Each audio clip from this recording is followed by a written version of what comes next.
Welcome to the Culinary Treasure Podcast. I'm Steven Shomler, your host. Joining me today, my special co-host, my son, Zac Shomler. How you doing, Zac? I am doing well. Happy to be in Ohio. I love Cincinnati, I gotta say. It's a great city. We are having a lot of fun. So we are at Holtman Donuts. Is that right? No Z. No Z. It's hard to say. Yeah. I don't know why I struggle, but I want to put a Z in there. Yeah, I keep wanting to put a Z in there It's too. Holtman. Okay, so for those that don't know, you guys are like iconic Cincinnati food. When you look up Cincinnati, you got Skyline Chili. Recorded a podcast episode of them. They're amazing. We've got Crater Ice Cream, which I have yet to have. I hear it's pretty good. It's delicious. And then you get Holtman Donuts. Now, I live in, I think, the greatest donut part of the world, Portland, Oregon. I can think of 7 amazing donut shops that I just absolutely love that are, some of them are world famous. And I love me some good donuts. So I'm so excited to get to be here. Our special guest, Katie Plazarin. How are you doing? I'm great. So this is literally a family-owned business. Yes. Your husband, Danny, his grandfather started the company. And the thing I'm excited for people to hear story is, A, at the end we get to eat some amazing donuts. Are you okay with that, Zac? I think I can manage. It'll be pretty tough, but I'll survive. It's like going to Hawaii. It's brutal. So not only do we get to eat amazing donuts, but then you guys have an incredible story, the renaissance of a company battling back almost in one sense from extinction. I think it's a pretty amazing story. I can't wait for people to get to hear it. But before we get started, questions I ask everybody in all my podcasts. Katie, where were you born? I was born in Cincinnati, Ohio.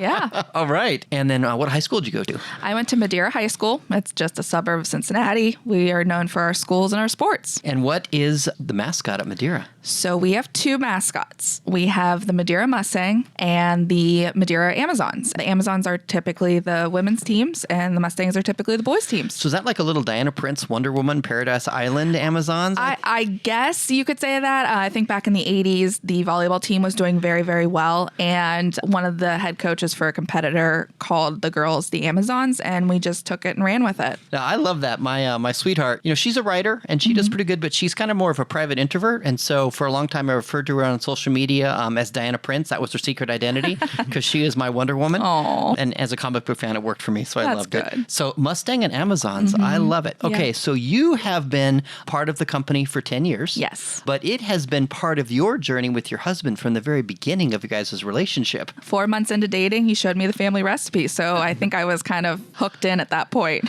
Your guys' first date was at a friend's had a barbecue, a family gathering, a friend's gathering, and you guys had, not first date, first meeting. Yes. As you heard later, for him it was love at first sight. Yeah. And then a little while after you guys had your first date, and you went out and did some fun stuff and saw a movie, and then afterwards you stayed up late having coffee and talking. Yeah. And it was at that first date that he told you about what he wanted to, to bring the company back? Yeah, he had always wanted to grow the family business and make his family proud, his grandfather proud. And it was something he was passionate about. And I could tell that right away from him. And we ran with it. So people have some context. Your husband, Danny's grandpa, Chuck Charles, he's the one that started the company. What year was that?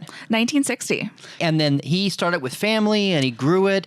And how many stores did they get to in the heyday in the 60s and 70s? It was 12 or 13 stores all throughout the city. So they had 13 donut shops. But then, as sometimes happens, they dwindled down and ended up with just one store through the 80s. Yeah, So into the 90s. So when Danny's first date with you is telling you he wants to, bring back the donut company, it's because as a kid, he remembers the heyday. Yeah. Oh, yeah. He remembers going to all the shops with his parents and his grandpa and enjoying seeing people enjoy their donut. He wanted to bring that back. Okay, so then you and Danny eventually got married. You fell in love and got married. Yes. Oh, and you guys have a daughter now. Yeah, we have a 9-month-old. Wow. Yeah. Okay, so a little bit of a tangent. Something I heard that's a big deal is that I asked Adam when I interviewed him with Skyline, does he remember his first time eating at Skyline? He says, no, from the time I was born, it's just a requirement. And so even your daughter, probably 9 months old, she probably had Skyline chili right there in her baby bottle. Oh, yeah, definitely. That and a donut on the side. I love that. When you guys came around and bought into the company, because family business, one store. Now there's 5. Yeah. That is pretty amazing. In 10 years, we've skyrocketed, and it's been a very hard learning journey, but very rewarding. And the cool thing is that you're like often the best donut in Cincinnati. I mean, you get lots of publicity and lots of love. You make donuts the old school crafted way. We'll talk about it in a bit. But congratulations I bet you have, for bringing it back. You get down to one store, like, is it going to stay around or not? But then Right. you've gone from 13 to 1, now back to 5. And I think the horizon, a lot of cool stuff's going to happen again over the next, do you put 10 years in? Yeah. Watch what happens over the next 10 years. We'll see. 1960s and 70s, 13 stores. 90s, 1 store. Now you have 5 stores. I bet one of the consequences is you have 3 or 4 generations of fans. That is one of the best parts of our job, is seeing the generations come in and saying, I remember when my dad brought me here, my grandpa brought me here. And that's just something so unique to a business when you can remember your family that took you someplace. I think that that's special. In the same sense that Skyline Chili is, you're almost woven into the fabric of what it means to grow up in Cincinnati. Yeah, There's 100%. a nostalgia for people they remember as a kid. That childhood nostalgia is so powerful. Yeah, you remember coming in, watching the bakers make the donuts, and then getting a fresh hot donut with your grandpa or grandma or whoever brought you in. And people bring their kids and they let their kids watch, and then Yeah. the parents can enjoy a donut and have some alone time or whatever and just chill. Yeah. And the kids are watching the process, because I love that you guys do it on site. Right. And it's open and there's no machines, and you guys physically make the donuts and people can watch that process. Yeah. So we're going to get to eat the donuts in just a minute, which I'm excited about. And unfortunately, Zach does not like donuts, so I'll eat his bites for him. No, he loves donuts just as much as I do. But before we do that, if you've gone from 13 to 1 and then grown it back to the 5 you have now, and I can't wait, like as I mentioned, for the next 10 years to see what unfolds, that takes a lot of, not only do you have to make good donuts, but a good, particularly in the culinary, but you have to run a business. Yes. How important has social media been to you guys' growth? In the early days, back in 2009, when I first started the Facebook page for Holtman's, it was huge. You post a donut that somebody sees on their way home from work, and they're in asking for that donut. So it was a big boost for our business when we were building it back up. That's fantastic. And I suspect now, back in the day, Instagram wasn't a big deal 10 years ago, but now Instagram is, and I bet you have a lot of fans on Instagram. Yeah, our fan base is mostly Instagram. Facebook follows. Our generation, I think, each new social media that comes up is the new thing. How do you guys make donuts? You just get some mix and you put a little water and just throw it in the fryer. That's it, right? That would be the easy way. No, we have guys come in early and start prepping for the day. It's a lot like a normal kitchen where you come in and you prep your vegetables. They come in and they start from scratch. We're making our icings, our glaze, our custard, all from scratch. And to get a yeast dough, it takes at least an hour, if not an hour and a half, before you get it out of the bowl to cutting it and then frying it and decorating it. So it's a labor of love. And these are truly handcrafted donuts. Oh yeah. Yeah. All hand done. No machine making them. It's just us. I got to give a shout out. I'm based in Portland, Oregon. A lot of good donuts there. We've got delicious donuts. I'm just going to name a few that I love. They're amazing. Cocoa Donuts, Pips, Voodoo Donuts, Blue Star Dough Donuts is vegan. Yeah. Hey, you've got a vegan donut we're going to try. Yeah. We got Nola Donuts. Have you ever been to Portland? You've been to any of those donut shops? Yeah, we've been to Portland a few years ago. We went to a couple, but we were only there for a day and a half on our journey through the West Coast. I think it was Star Donuts. Blue Star. Blue Star. Yeah, Blue Star Donuts. They were delicious. I mean, you guys are known for your coffee and donuts, so it was a nice experience. And speaking of coffee, I like it that you've got hoity-toity coffee's fine. Yeah. But I actually just like plain black coffee. Yeah. And you have perfect coffee for donuts, and then you use local roaster. Yes. Yep. Seven Hills. They're local. They're family owned. We love them. They love us. It's a great partnership. Let's eat some donuts. Are you ready, Zach? Can you eat some? I do want to mention something. We talked about the process of making donuts, and you said something earlier. You said to make donuts, you have to enjoy the process. Yeah. There has to be passion involved. And that won my heart over. I was like, that's so really cool, because it's true. Yeah. You don't do the work. It takes hours and hours. You don't do all that work unless you enjoy the process. Exactly. It is a labor of love, and it's so time consuming to do this the way we do it. Yeah. But we wouldn't do it any other way, because then we'd be doing a product that doesn't do justice for our name. Yeah. My career's on YouTube, and I didn't sleep the night before we came here. I did a podcast at 3 a.m. and then again at 7 a.m. You don't do that unless you like it, and it's Right. too much work otherwise. Right. So I really I like that analogy and that analog there. You just can't do it unless you enjoy it. Exactly. We're going to start with this classic. Yep. This is Just a yeast raised. but for some people, this is like the perfect donut.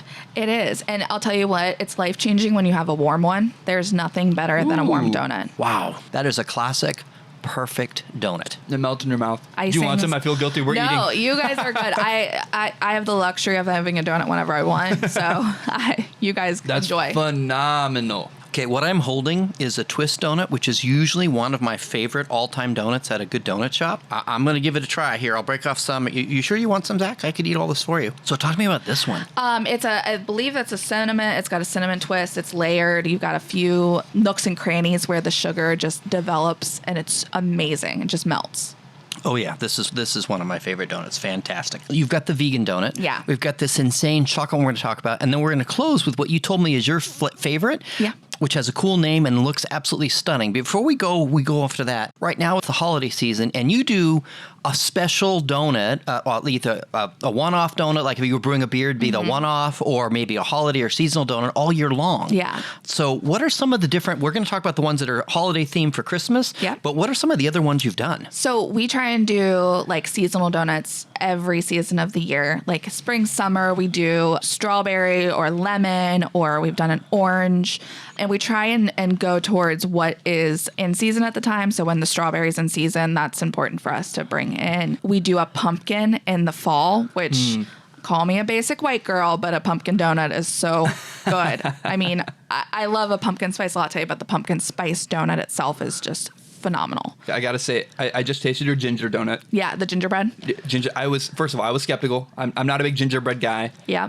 It was phenomenal. What I just had was phenomenal. But two, I wanted you to talk about the process. You give your donut makers freedom in this seasonal when you get together every week or something. Yeah, we do one every weekend. That's amazing. Yeah, so we have such a creative team alongside us, and we usually sit down and figure out, okay, what do we want to do? What's the process? Can all of the shops do it? So there's a lot that goes into it. For the most part, they get free creative range. There's sometimes where I'm like, I don't think that'll work. It's very rare that I veto. I think my kitchen manager will say differently. I don't veto a lot, but every once in a while. And he just gets to have fun with it. Okay, I want to hear about the strawberry. I've been lucky enough to go to Bozeman a number of times, and there's Granny's Gourmet Donut. These are really good donuts. Yeah. They have really good donuts, but I wouldn't say they're gourmet. They're like incredibly basic. Yeah. But they do a donut there where they put just slices of strawberry on the donut, and it's kind of iconic, and the beautiful pictures, and I love me some Granny's Gourmet Donuts. So what do you guys do with the strawberry? We can do strawberry icings. Like one time we did a strawberry basil donut, which sounds crazy, but it was delicious. We've done strawberry filled. Like we do a little bit of everything. We go from anywhere from a gourmet donut to your simple donuts. You know, you got your glaze, you got your plain cake. I think we try and just elevate our donut game, but keep it simple.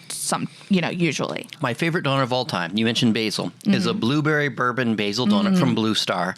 I love it so much. I love the glaze. I just want to have them make the glaze so I can have like a blueberry bourbon glazed fried chicken. Oh, that would be delicious. I just think that'd be amazing. Zach is not wrong. This gingerbread's amazing. It's subtle though. It's not the ginger isn't overpowering. Right. It's not It's overly balanced. sweet. It's just good. Yeah. It's perfect. So it's a gingerbread cake donut. We've got a vanilla icing, and then there's a salted caramel drizzle on top. That's the So good. That's the extra that I'm tasting. Yeah. Oh my goodness. It just reminds you of sitting down in front of the fireplace and just. That's my favorite gingerbread anything I've ever had. I loved it. That's phenomenal. That one is right now our weekend special. It's an eggnog donut with a rum icing. What? Yeah. Oh yeah. I can't wait to try this. So much fun. I am not an eggnog fan, but that one's legit. I love me some eggnog. And rum. This is like eggnog. Yeah. I mean, you nailed the flavor. Doesn't look like eggnog. No, but nope. it No, it works. does not. No. I think we should get like a bunch of these eggnog donuts, and then we should get some vanilla ice cream and some milk and make an eggnog donut milkshake. That'd be so good. like a pie shake from Sherry's. Yeah. Now this one. I should have done like a taste test on this. I ruined it and told you what it was. That's our vegan cake. Okay, so now Dough Donuts in Portland, they do amazing vegan donuts. So I've had some. I'm going to try it. You would never know it's vegan. Yeah. I have no idea. It definitely tricks you. We've worked 3 years It trying even to looks. get it. It has the look. It's made no different other than the ingredients. Still the same That's awesome. style. That's really good. That's just a great donut.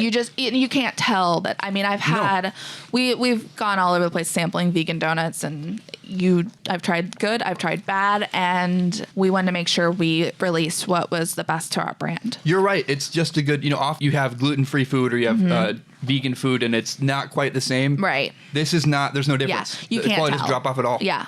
What is this chocolatey, beautiful glory I have before me? This is one of my favorite donuts when I was pregnant because I had a chocolate craving. It is a fudge cake donut with a chocolate cream cheese icing. It's so simple and basic in the ingredients, but so delicious. Fudge cake donut. Fudge cake and a chocolate cream cheese icing. The fudge cake itself is good, but I love some cream cheese icing. And it's creamy and cheesy. It's good. This is like a midnight donut. I've been working late at my desk. I've been writing and Reminds me creating. of a cupcake. It's devilishly good. Ooh, I like that. So this is a kettle donut? This is called a kettle donut. And it's like a regional or Cincinnati thing to have kettle donuts. I believe so. I cannot remember the history on it. Because I've never heard of a kettle donut. It's layered with cinnamon and it's twisted in a peculiar way to make the nooks and crannies of the glaze just melt in there. This is just, it feels wrong. It's so beautiful to break it. Yeah, I love the He's giving me half. Yeah. It does feel wrong to break it like that. Wow, there's like layers inside of it. I can never figure out which is my favorite side, if it's the side that has the twist or if it's the side that's on the end. Like, it's just so good. With coffee? Yeah. Oh my gosh. I want this with a glass of milk. I just want it all the time. It's so good. Wow, this is good. This is really, really good. Now we're going to just go into a donut coma. To heck with our next stop. Sugar coma. We are just going to enjoy these donuts and we'll take a nap right here in the back. Katie, it's been a delight to have you on the podcast. Thank you. I'm so excited to celebrate the amazing donuts. What a cool Cincinnati brand that you have. So you grew up in Cincinnati and you probably can't remember how old you were, maybe like 6 weeks old when you had your first meal at Skyline. Yeah. And it must be so fun for you to be part of a similarly iconic Cincinnati brand. It's surreal because you grow up and you're like, oh, let's go to Skyline. And now you know that people are saying that to their kids. Hey, you want to go to Holtman's? And that to me is just so rewarding as a business owner and somebody that has worked so hard to get us where we are. You make it happen. We came into here and we said, what do you do? You listed like 10 things. I'm so impressed with you as a person and the stuff you've done. It's really cool. A friend of mine, Brian Yeager, is a beer writer, and he's working on a donut book. I love Brian, and he's going to be so jealous that we were here. But I noticed you have a poster. You do donut and beer pairings? All the time. I think a lot of people think of our brand as a donut and beer pairing company because we do them so often. It marries our love for beer as Cincinnatians with what we do. It's just fun, and it allows our team to have more fun than they already do with making, our weekend specials. We get to sip beer and say, okay, what do we want to pair with it? And we come up with some really funky creations. And sometimes we release those for our weekend specials if they work well. It's so different, and it makes our days not be monotonous, I guess you could say. Your joy, I wish we were filming this because your joy of effervescence, people can just get right. You're right, Zach? I mean, you just love it. I wish you all the success in the world. Thank you. Thank you so much. Cheers.